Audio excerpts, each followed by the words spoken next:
The plasma bolt hit Marcus Cole square in the back, and he felt his spine turn to fire as he threw himself over the princess. He had known this mission was dangerous from the start, but he had not expected the ambush to come so fast and so hard in the narrow corridor of the diplomatic shuttle. Sergeant Marcus Cole was a human, a former Earth Marine who now worked as a private military contractor in the vast Volante Empire that stretched across 12 star systems. The Volante were elegant creatures, tall and slender, with skin like polished silver and eyes that shimmered with colors humans could not name. They were beautiful, and they were fragile, and they looked down upon humans as primitive newcomers to the galactic stage. But they still hired humans as guards and soldiers because humans had something the Volante did not understand. Humans could take pain and keep fighting. Humans could watch their friends die and still charge forward. Humans had what other species called suicidal bravery, and what Marcus simply called doing the job. Princess Vithra was barely 19 cycles old, and she was trembling beneath him as the second plasma bolt burned through his shoulder armor. He grunted but did not scream as he raised his sidearm and fired 3 times through the smoke. An assassin in black armor felt dead, and Marcus counted at least 6 more coming through the breached hole. The Volante guards were already down, their silver blood pooling on the metal floor. They had died in the first seconds of the attack because they were not built for violence like humans were. Marcus pushed the princess behind a support column and stood in front of her with nothing but his body and his gun. "Stay down," he commanded in a voice that left no room for argument. The third plasma bolt hit his chest plate, and he stumbled but did not fall. His armor was melting, and he could smell his own flesh burning beneath it. But he had felt worse pain in the slums of New Detroit before he joined the Marines. Pain was just information, and right now the information told him he was still alive. He fired again and again, each shot finding its target, because humans had learned to shoot straight in 1,000 wars on a 100 worlds. 2 more assassins dropped in. Then a Cathal warrior rushed him with a vibro blade that hummed with deadly energy. Marcus caught the blade on his forearm guard and felt it slice through metal and skin and muscle until it scraped against bone. He did not stop. He grabbed the warrior by the throat with his wounded arm and pressed his sidearm against the assassin's head and pulled the trigger. The princess screamed behind him, but Marcus was already turning to face the next enemy. His vision was starting to blur, and he knew he was losing too much blood, but there were still 3 assassins standing, and the princess was still in danger. A human would die for many things, but Marcus Cole would die for his mission. He charged forward when any sane creature would have retreated, and the assassins hesitated for just one moment because they could not understand what they were seeing. How was the human still moving with those wounds? How was he still fighting when he should be dead 3 times over? That moment of hesitation cost them everything. Marcus killed the first one with a shot to the face and broke the neck of the second with his bare hands. The third assassin turned to run, but Marcus threw his combat knife, and it buried itself in the enemy's spine. Then there was silence except for the sound of Marcus breathing in wet, ragged gasps. He turned to look at the princess and saw that she was unharmed, her silver skin untouched by blood or fire. "Are you Hurt? He asked, and his voice sounded strange and far away, even to his own ears. She shook her head slowly, her shimmering eyes wide with something Marcus did not recognize. Was it fear, or was it something else entirely? He tried to take a step toward her, but his legs finally gave out and he crashed to the floor, the last thing he saw before darkness took him was the princess, running toward him with her elegant hands reaching for his broken body. He wanted to tell her not to dirty herself with human blood, but he could not make his mouth form the words. His heart stopped for the first time in the medical shuttle as the emergency team worked frantically to save his life. It stopped again on the operating table when the surgeons removed the plasma burned tissue from his organs. Both times the machines brought him back. Both times Marcus Cole refused to stay dead. The Volante doctors had never seen anything like it, and they whispered to each other in their musical language about the strained resilience of humans. How could a species so primitive produce individuals so impossibly stubborn about survival? It was 3 days before Marcus woke up in the medical bay of the Royal Medical Center on Volantos Prime. His body was wrapped in healing gel and reconstruction. Nanette was slowly rebuilding his damaged tissues. He should have been in that bed for weeks, but he was already trying to sit up when the door opened. Princess Vera walked into the room alone without guards or attendants, which was a serious breach of royal protocol.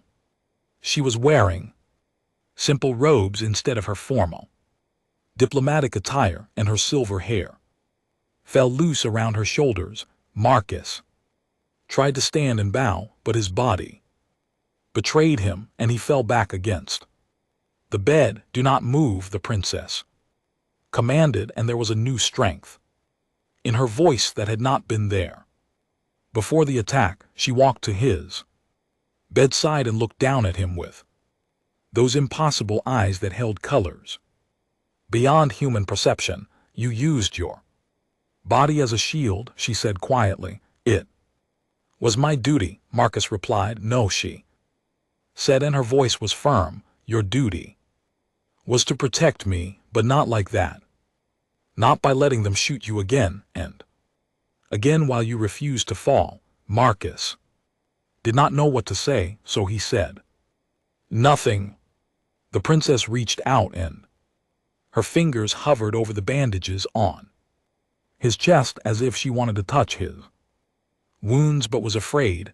I watched the recordings from the shovel security systems, she said. I watched you die twice on the operating table. I watched you come back both times. Humans are stubborn, Marcus said simply. You are more than stubborn, the princess replied, and there was something burning in her eyes now, something fierce and determined. She straightened up and looked at him with the full authority of her royal bloodline. You will stay with me, she declared, and it was not a request. Marcus met her gaze and saw that this young princess had changed in the fire of that ambush.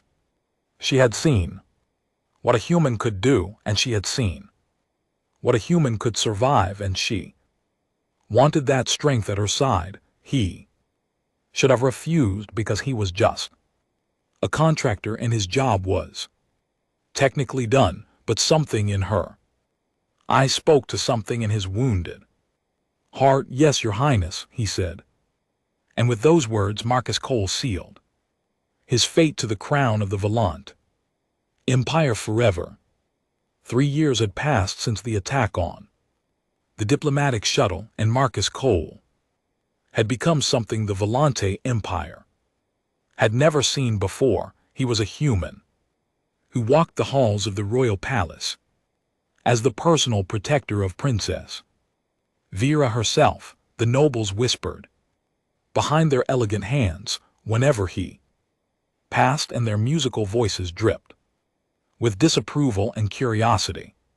Some called the princess obsessed with her pet human, while others used cruel words that Marcus pretended not to understand. But he understood everything because he had spent 3 years learning the Volti language and their customs and their politics. He knew which nobles hated the princes and which ones feared her. He knew which servants could be trusted and which ones reported to enemy factions. He knew the palace better than many who had lived there for centuries. Marcus had transformed himself from a simple soldier into something far more dangerous. He trained every morning before the twin suns rose, pushing his scarred body through exercises that would break most Volante. His muscles had grown harder, and his reflexes had grown sharper, and his eyes had grown colder with each passing year. The scars that covered his body had become a map of violence that made even veteran warriors look away. He was a ghost at the princess's shoulder, a shadow that moved without sound and watched without blinking. Lethra had grown too in those 3 years. The frightened girl from the shuttle had become a sharp-minded young woman who played the games of court politics with surprising skill. She had learned to smile at enemies and speak daggers wrapped in silk and navigate the deadly waters of imperial power. Marcus watched her grow, and he was proud, though he never said so. He watched everything from his position 2 steps behind her. He saw the assassination attempts before they happened and eliminated them quietly, without bothering the princes with the details. He saw the noble suitors who came seeking her hand in marriage, and he stood behind her chair during those meetings with eyes that promised violence to anyone who might harm her. The suitors always left quickly and never returned for a second visit. He saw the loneliness she hid behind ceremony and protocol when she sat alone in her chambers at night. She was a princess surrounded by thousands of people, and yet she had no true friends, except for the scarred human who guarded her door. Sometimes they talked late into the night about small things that had nothing to do with politics or duty. She asked him about Earth, and he told her about blue skies and green forests and oceans that stretched beyond sight. He asked her about her childhood, and she told him about a mother who was always too busy being queen and a father who died when she was young. These conversations were against protocol, but neither of them cared anymore. Then the queen fell sick with the wasting illness that had killed Volante royalty for thousands of generations. The court fractured overnight as noble factions began positioning themselves for what might come next. Lord Sethic was the princess's cousin, and he had always resented that Viathra stood between him and the throne. He was handsome and cruel, and he saw an opportunity in the queen's illness. Marcus had been watching Sethic for 2 years, and he had quietly gathered evidence of the Lord's treasonous dealings with outside powers. But Sephi moved first. Royal guards came for Marcus in the night and dragged him from his post outside the princess's chambers. The charge was poisoning the queen herself. Marcus did not resist, because he knew that fighting would only make things worse for Via. They threw him in the deepest dungeon beneath the palace, and they sent interrogators to extract a confession. The Volante did not understand torture the way humans did, but they tried their best. They used pain machines that targeted nerve clusters, and they used drugs that burned through his blood like acid. For 7 days they worked on him, And for 7 days Marcus said nothing except to declare his innocence. He had survived.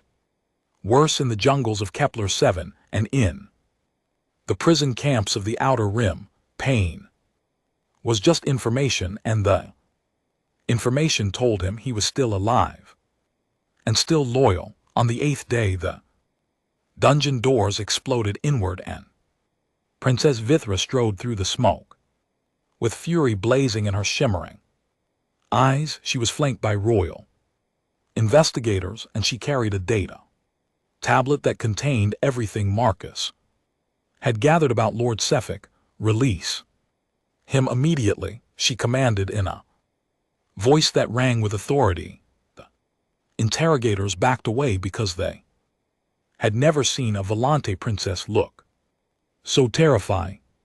Via knelt beside Marcus, where he lay broken on the cold floor, and her hands trembled as she touched his face. You foolish human, she whispered. Why did you not tell them about Suffolk? Why did you let them hurt you when you had evidence that could have freed you? Marcus looked up at her through swollen eyes and managed a small smile. The evidence was for you to use, he said in a voice rough from screaming.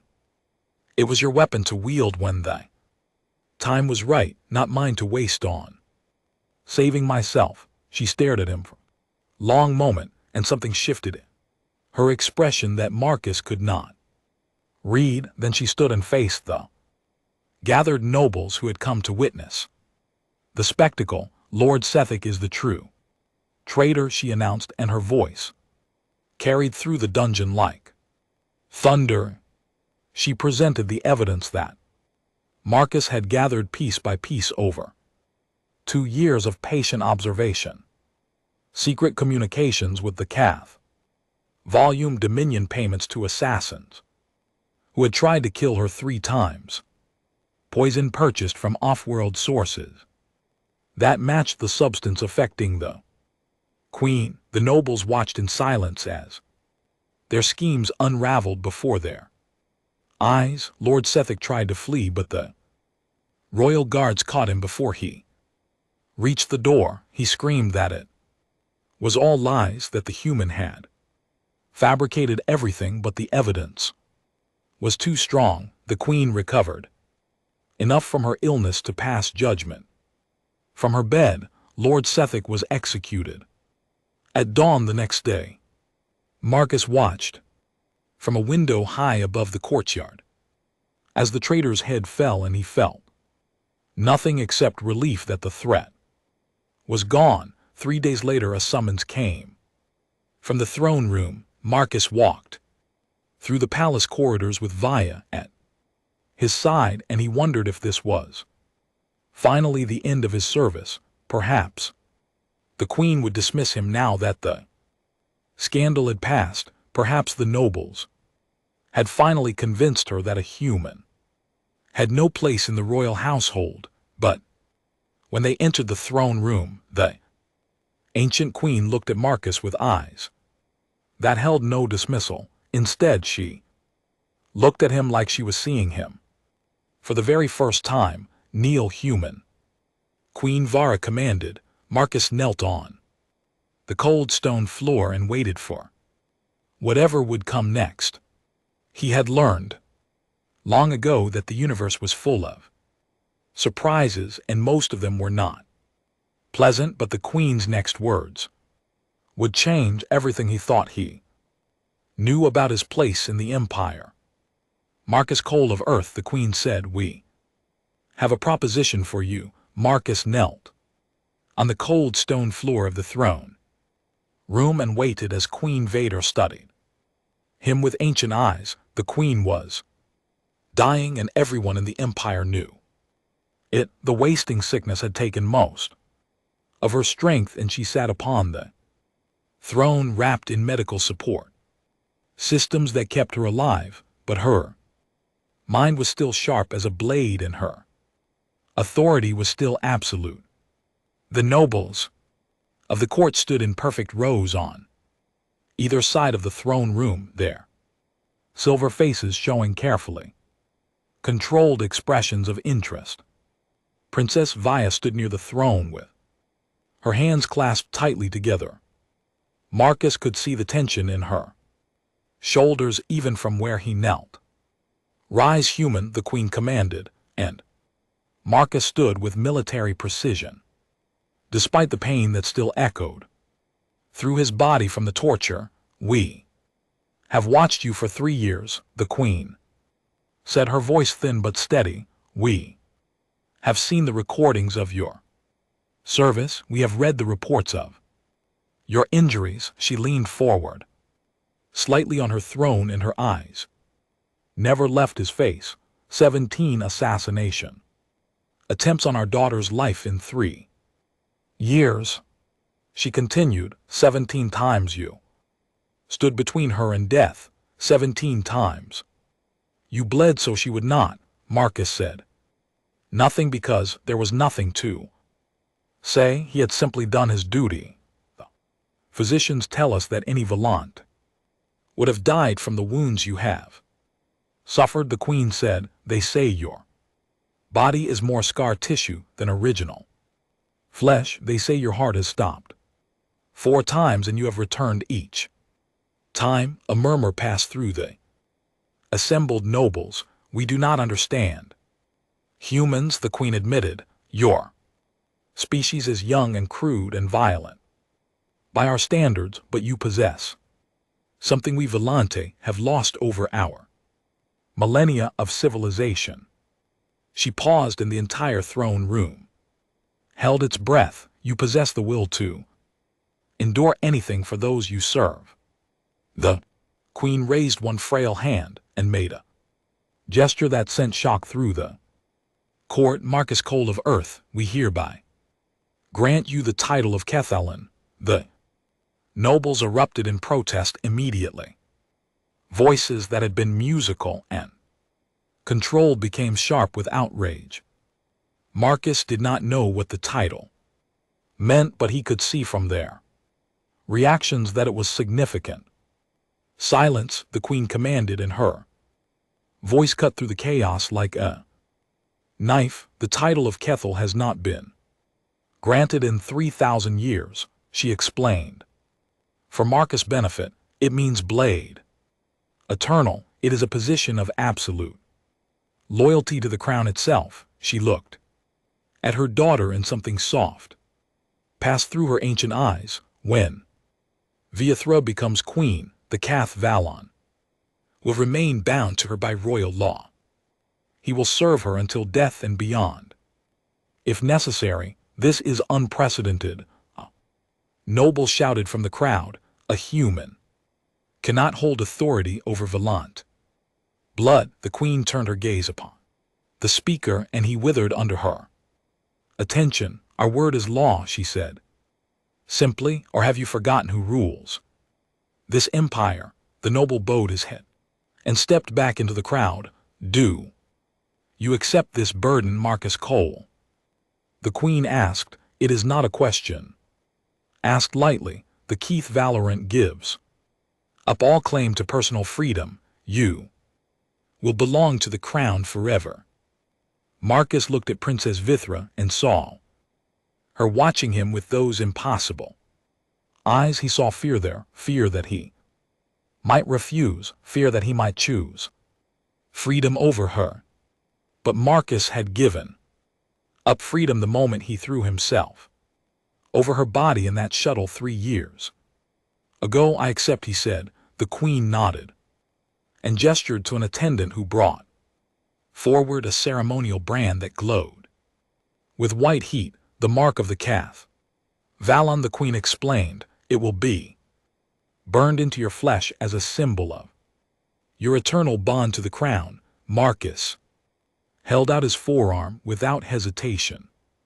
The brand pressed against his skin, and the pain was extraordinary, worse than plasma bolts and vibro blades and everything else he had endured. But he did not make a sound. He stared straight ahead as his flesh burned and blackened, and he refused to show weakness before the nobles who wanted him to fail. When The brand was removed, the mark of the Cathallen was seared into his arm. Forever, a sword crossed with a crown. The symbol of absolute loyalty, it is. Done, the queen declared, let no one question the authority of the Cathallen.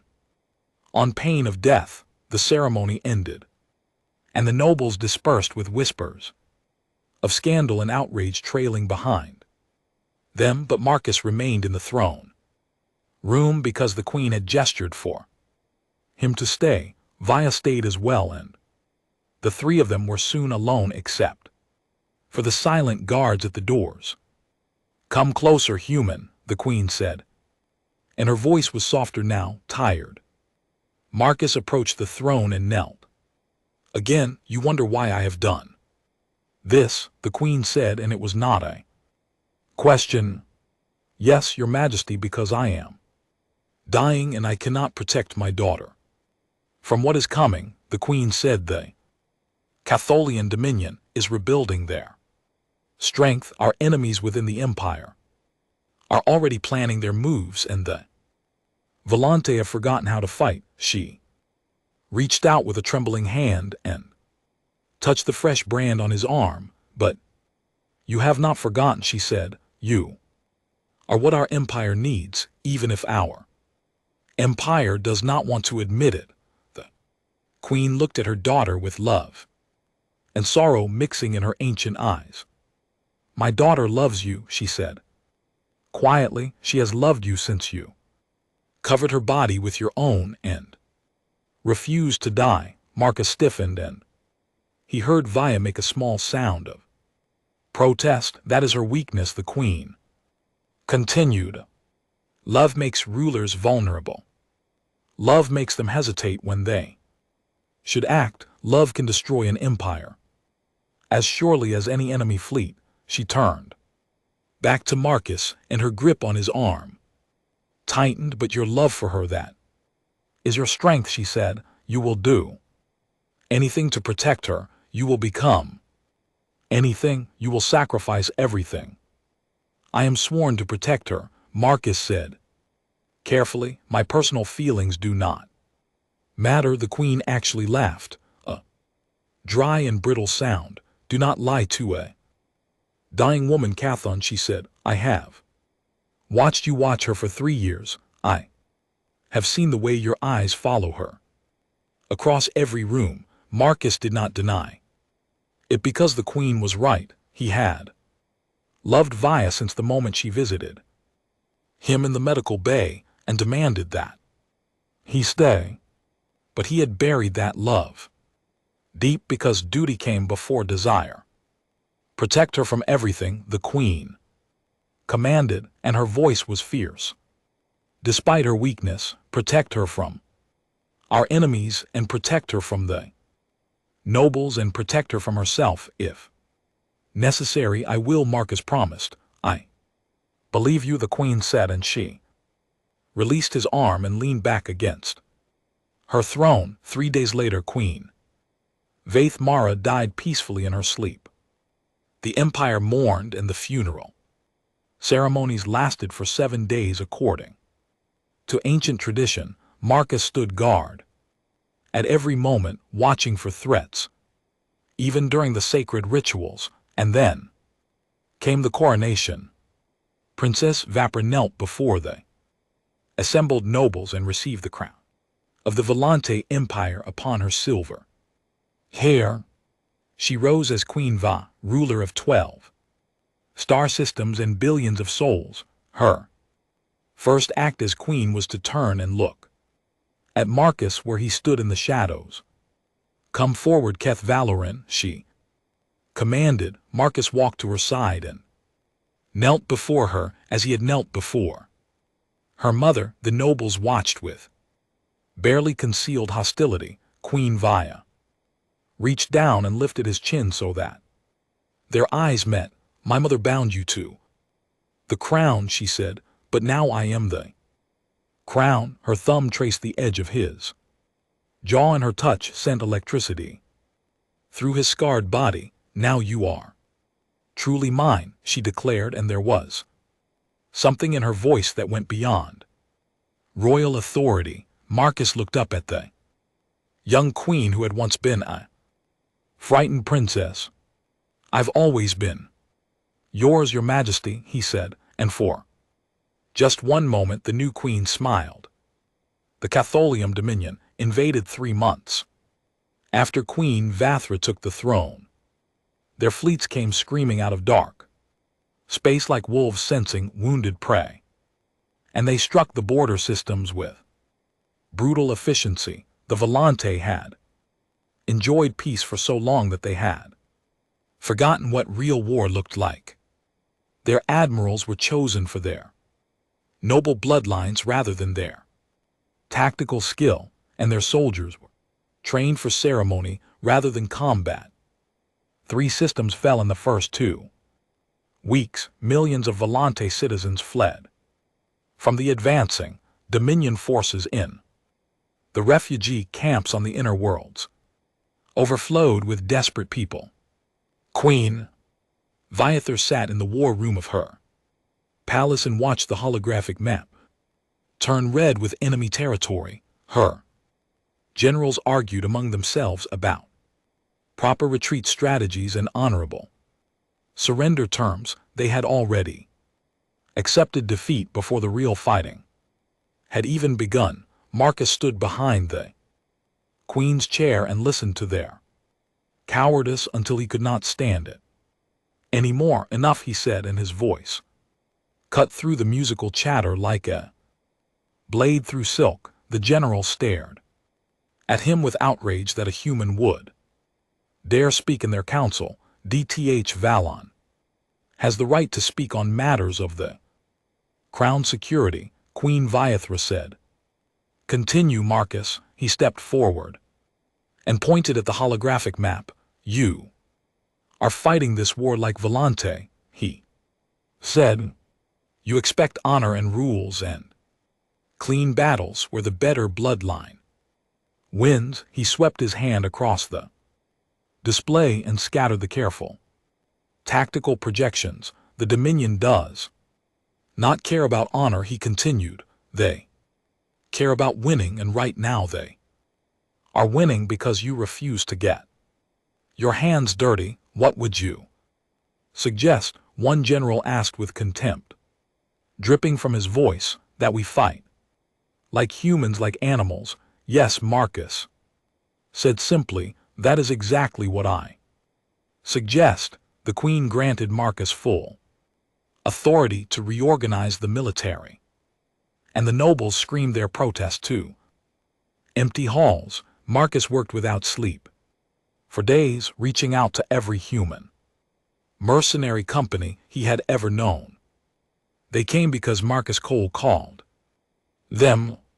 The Iron Wolves from the siege of Kepler Station, the Red Hands who had held the line on Morris 7 for 3 months without resupply, the Silent Sisters who specialized in infiltration and assassination. Humans poured into the Volante military structure, and they brought with them something the elegant aliens had never possessed. They brought the willingness to do whatever was necessary. Marcus trained the Volante soldiers himself, teaching them to fight without rules and without mercy. He taught them ambush tactics and guerrilla warfare and psychological operations. He taught them that survival mattered more than honor, and victory mattered more than tradition. Some valiant officers resigned in disgust, but others embraced the new ways with surprising eagerness. The young ones especially, the ones who had seen their families flee from the Dominion advance. They wanted blood, and Marcus showed them how to take it. The tide of the war began to turn. Dominion supply lines vanished as human strike teams hit them in the darkness between stars. Occupation forces found themselves fighting ghosts who struck without warning and disappeared before reinforcements could arrive. The enemy had expected the elegant Volante to crumble. They had not expected a human devil leading an army of silver-skinned warriors who had learned to fight dirty. The Battle of Cub's Reach became the turning point. The orbital station controlled the hyperspace lane to the inner systems, and the Dominion needed it to continue their advance. They sent 3,000 soldiers to take it. Marcus held it with 200 for 11 days and 11 nights. The defenders fought through every corridor and every access shaft. The Dominion would take a section and Marcus would counterattack and take it back. They would breach a bulkhead and find explosive traps waiting. They would corner the defenders and discover that humans did not surrender even when surrounded. Marcus lost count of how many enemies he killed. Personally, his blade broke on the third day and he took one from a fallen Dominion officer. His armor was destroyed on the 5th day and he fought nothing but combat fatigues. He was shot 7 times and stabbed twice and he still kept fighting. On the 11th day, the Volante relief fleet arrived to find the station still in Imperial hands. They found Marcus Cole standing in the command center surrounded by the bodies of his enemies. He was covered in blood, both his own and theirs, and he was smiling. "What took you so long?" he asked before he collapsed. The relief force commander later said that she had never seen anything so terrifying in her 300 years of service. The human devil of Cub's Reach became a legend that day.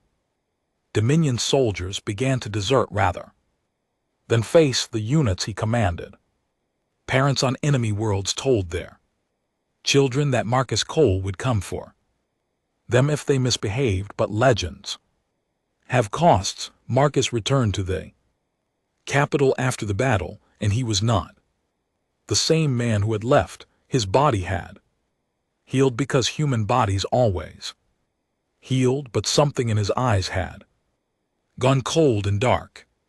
He moved through the palace like a ghost, checking defenses and reviewing intelligence reports at all hours. He barely ate and he rarely slept, and when he did sleep, his dreams were filled with blood. Queen Vithra noticed the change immediately. She found him one night standing alone on a balcony overlooking the city, his scarred hands gripping the railing so hard that his knuckles were white. "You are destroying yourself," she said softly. "I am doing what is necessary," he replied without turning around. "Marcus," she said, and her voice cracked on his name. "Look at me." He turned and she saw the exhaustion carved into his face. Scars seemed deeper somehow, and his eyes held shadows that had not been there before. "How many?" she asked. He knew what she meant. "Enough," he said. "Enough to keep you safe. I did not ask you to become a monster for me," she whispered. "You did not have to ask," he replied. "I chose it. I would choose it again." She stepped forward and took his hands in her elegant fingers. His hands were rough with calluses and scarred from countless battles. Her hands were smooth and silver and perfect. They stood there in silence as the moons rose over the city. "The war is not over," Marcus finally said. "Intelligence reports indicate the Dominion is gathering their remaining forces for one final assault." "Where?" Vithra asked. "Here," Marcus said. "They're coming directly for you.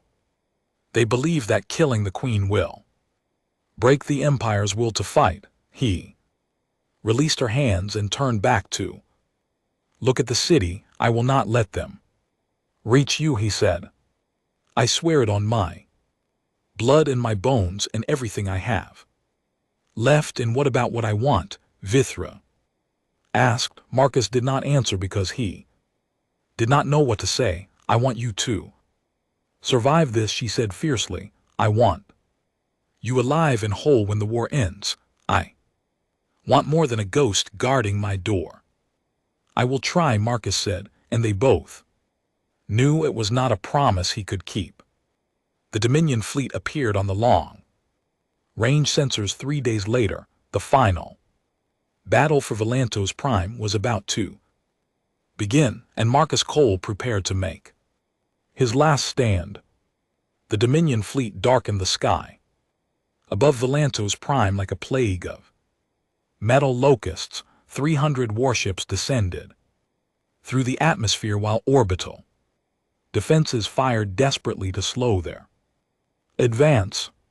Ground forces began landing in waves across the planet's surface, their drop pods falling like deadly rain upon the ancient cities. The final battle for the heart of the Empire had begun. Marcus stood in the command center beneath the royal palace and coordinated the defense with cold precision. Every available soldier had been deployed to hold the capital. Every weapon had been distributed to citizens willing to fight. Every street and building had been fortified for the brutal urban warfare that was about to consume the city. Queen Via sat in the throne room above with her royal guards, refusing to flee even though Marcus had begged her to evacuate. My mother stayed when enemies came to our gates, she had said. I will do no less. Marcus had wanted to argue, but he knew that stubborn look in her eyes, so he had done the only thing he could do. He had made the palace into a fortress. The first day of the siege was chaos. Dominion forces pushed through the outer defenses and flooded into the city streets. Delante soldiers died in hundreds as they fought to hold every block and every building.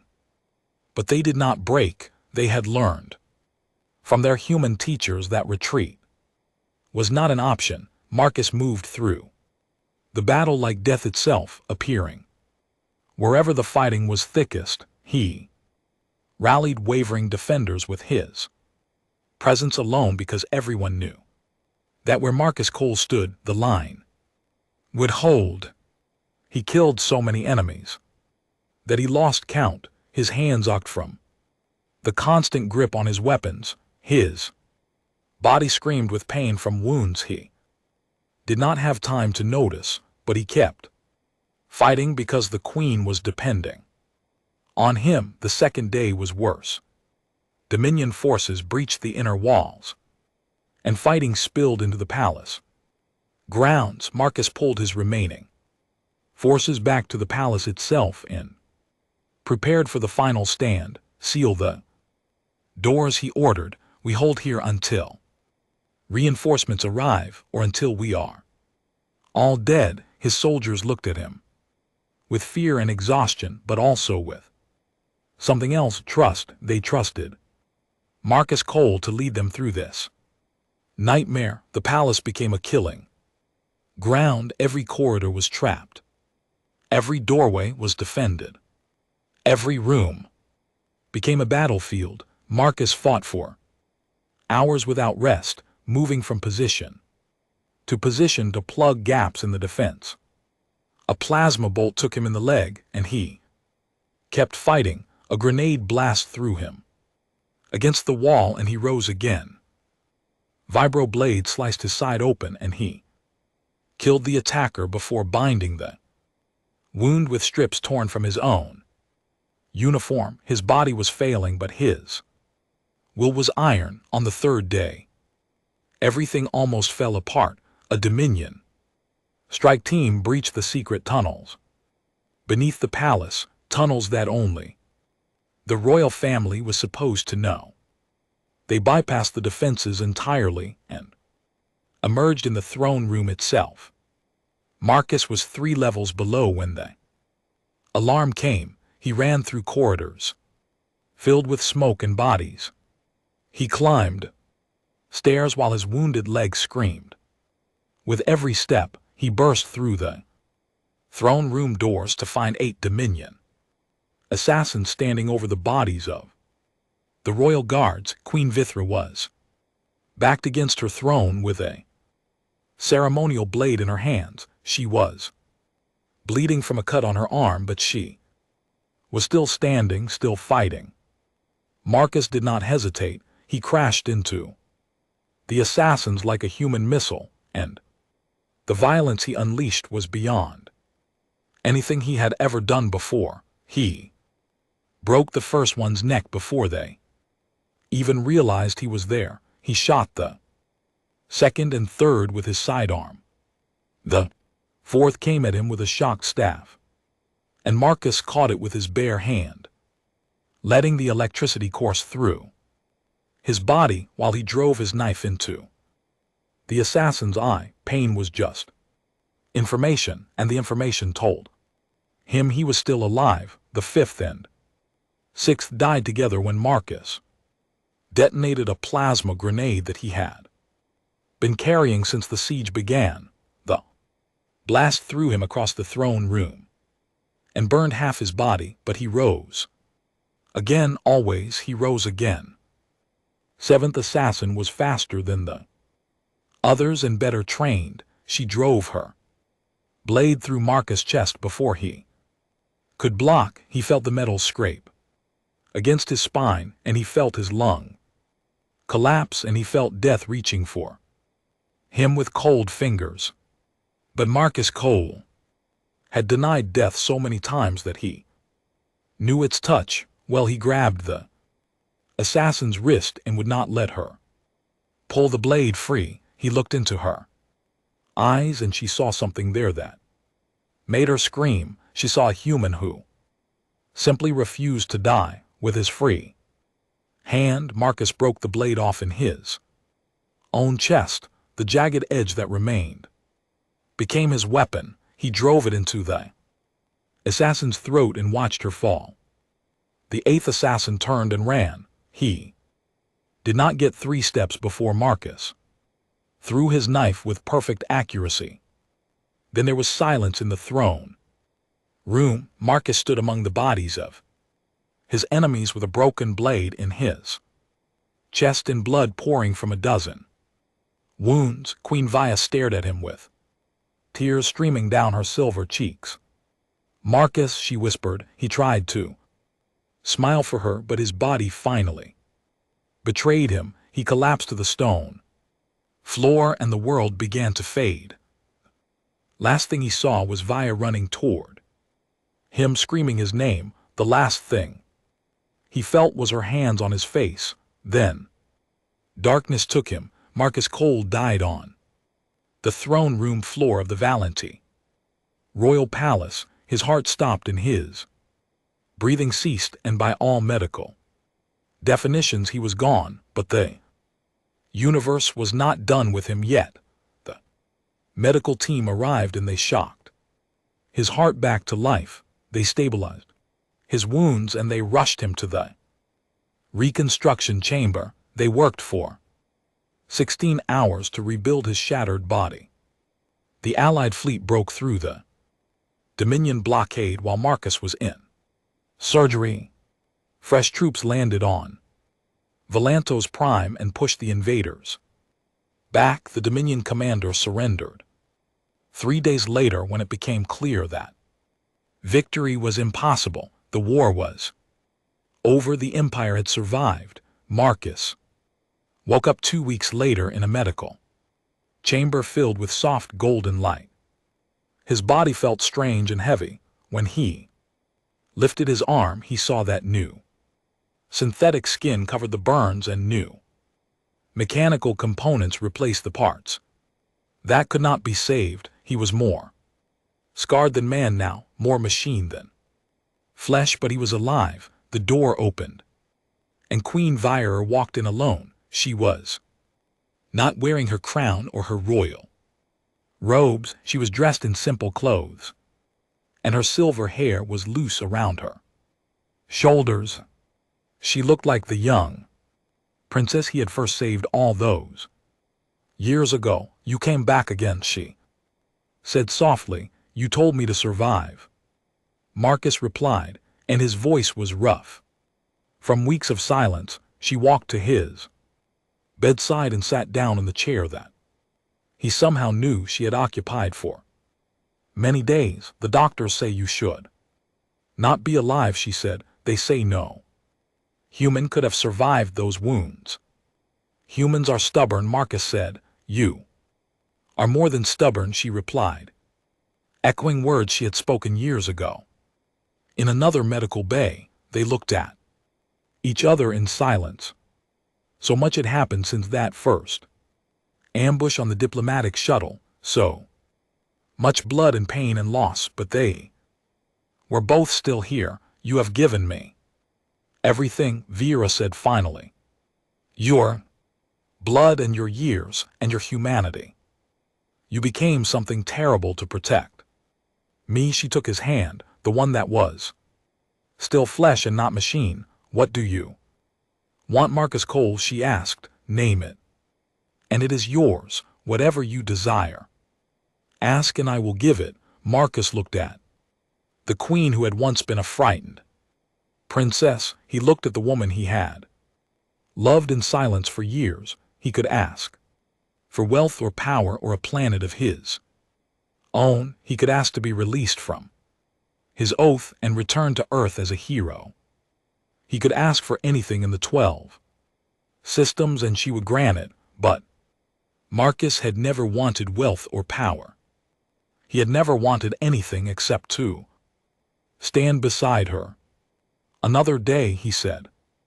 "Just let me stand beside you for one more day." Via's eyes filled with tears, and she laughed and cried at the same time. "You foolish, stubborn, impossible human," she said. She leaned down and pressed her forehead against his. "Then you shall have them all," she whispered. "Every day I have left, you shall have them." Marcus closed his eyes, and for the first time in years he felt something like peace. The blade eternal had done his duty. Now perhaps he could learn to be more than just a weapon. Perhaps he could learn to be a man again. And beside him the queen who had claimed him smiled through her tears, because they had both finally found what they had been fighting for all along. Not an empire, not a throne, just each other, just another day together. Just a simple, impossible miracle of surviving long enough to see the sunrise.